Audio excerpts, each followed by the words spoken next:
semua, salam sejahtera Malaysia, tuan-tuan dan puan-puan yang amat dihormati. Seperti yang kita tahu, ada pilihan raya kecil yang akan diadakan pada masa akan datang ini yang terdekat, yaitu pilihan raya kecil Sungai Bakap. Nah, ini menjadi tumpuan kepada seluruh rakyat Malaysia. Seperti yang kita tahu, PKR, parti daripada PKR akan menghantar calon. Seperti yang diumumkan kepimpinan tertinggi PKR, parti PKR akan menghantar calon. Dan seperti yang kita tahu, pilihan raya kecil Sungai Bakap diadakan susulan pemergian Adun Sungai Bakap baru-baru ini. Dan saudara-saudara, Adun Sungai Bakap yang memegang jawatan sebelum ini adalah daripada kepimpinan PAS ataupun Perikatan Nasional. Persoalannya, adakah PAS akan menghantar calon pada PRK Sungai Bakap kali ini? Nah, ini jawapannya di dalam Malaysia kini. PRK Sungai Bakap, PAS masih perhalusi senarai calon. Nah, jadi kalau ada yang kata PAS tarik diri bertanding PRK Sungai Bakap, bagi saya itu jawapannya adalah tidak, kerana kepimpinan PAS perhalusi senarai calon. Makna kata mereka akan menghantar calon. PAS Pulau Pinang masih memperinci dan memperhalusi senarai calon yang akan bertanding pada PRK Dewan Undangan Negeri Sungai Bakap sebelum mengemukakannya kepada pucuk pimpinan parti untuk dimuktamad. Pesuruh Jaya PAS Pulau Pinang, Muhammad Fauzi Yusof berkata, walaupun sudah mempunyai senarai calon, namun ia belum dimuktamad kerana pihaknya masih membuka ruang kepada semua untuk memberi pandangan termasuk di peringkat akar umbi. Sama ada terdapat calon dalam kalangan ahli keluarga Allahyarham Nur Zamri Latif, itu kita kena tunggu. Tapi calon yang disenarai pendek perlu dikaji banyak sudut, antaranya personality calon itu sendiri.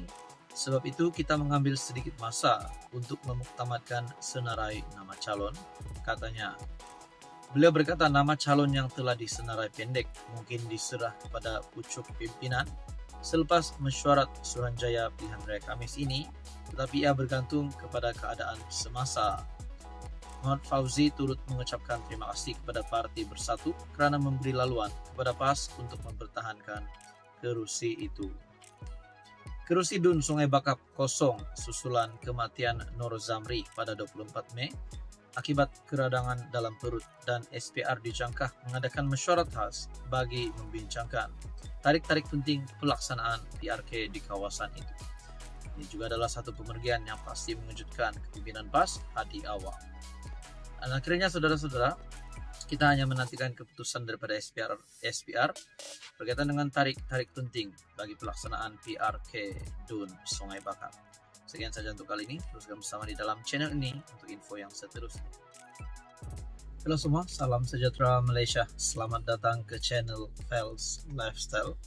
Tuan-tuan dan puan, ini adalah satu perkongsian yang pasti mengejutkan dan yang pasti dinantikan ramai penyokong Anwar Ibrahim. Dan sudah pasti kita sudah mengetahui bahawa Datuk Seri Anwar Ibrahim berada di jalan yang amat sesuai ataupun satu jalan yang lancar supaya beliau boleh terus mengemudi kerajaan perpaduan, kerajaan madani.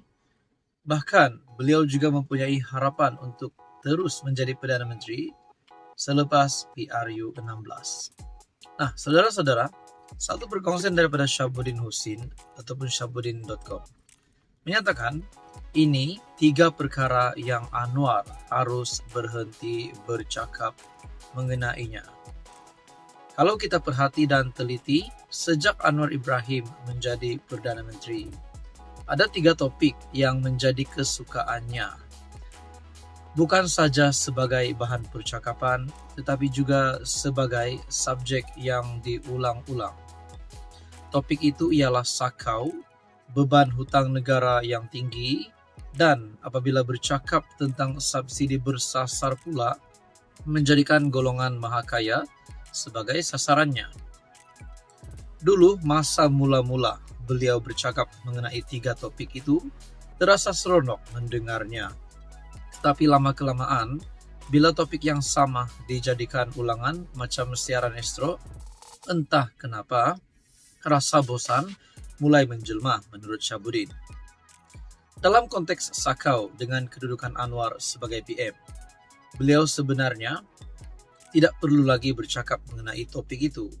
Sebagai PM dengan kuasa yang dimiliki, kini adalah masa untuk beliau menangkap sesiapa saja yang ada kesalahan menyakau dalam negara. Tak perlu lagi bercakap atau bising tentang sakau menyakau.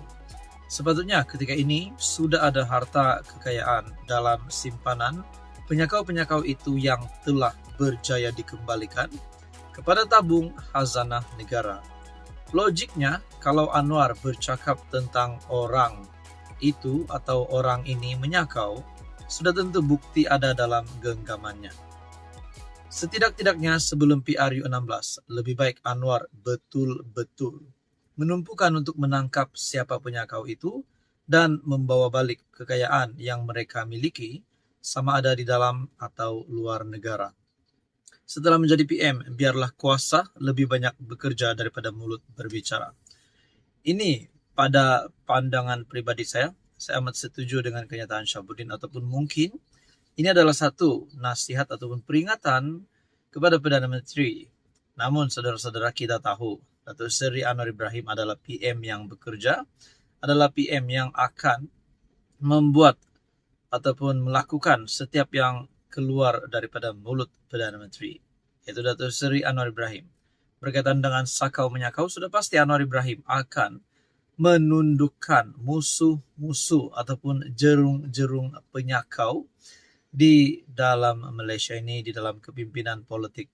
Tidak kira pada hari ini ataupun kepimpinan sebelum ini. Bahkan setelah saya mendengar kenyataan daripada Syabuddin ini, saya teringat pula kenyataan daripada Tun Dr. Mahathir yang secara sinis meminta bantuan Anwar untuk membawa kembali duit yang didakwa dicuri oleh Dr. Mahathir yang berada di luar negara, kononnya di Switzerland. Adakah ini mempunyai kaitan dengan kenyataan daripada Syabuddin ini? Itu menjadi persoalan. Namun saudara-saudara, seperti yang kita tahu, Datuk Seri Anwar Ibrahim, setakat ini kita dapat lihat, sudah banyak pelabur yang masuk ke Malaysia, menjadikan itu kemenangan kepada Datuk Seri Anwar Ibrahim. Namun menurut Syabuddin, ini 3 perkara yang Anwar harus berhenti bercakap. Maksudnya Anwar perlu tunjukkan bukti itu secepat mungkin kepada rakyat Malaysia supaya beliau dapat dilihat mampu terus mengemudi kerajaan perpaduan pada PRU 16 akan datang. Jadi saudara-saudara, berkaitan dengan kenyataan daripada Syabuddin ini, apa komen Anda? Sekian saja, teruskan bersama di dalam channel ini untuk info yang seterusnya.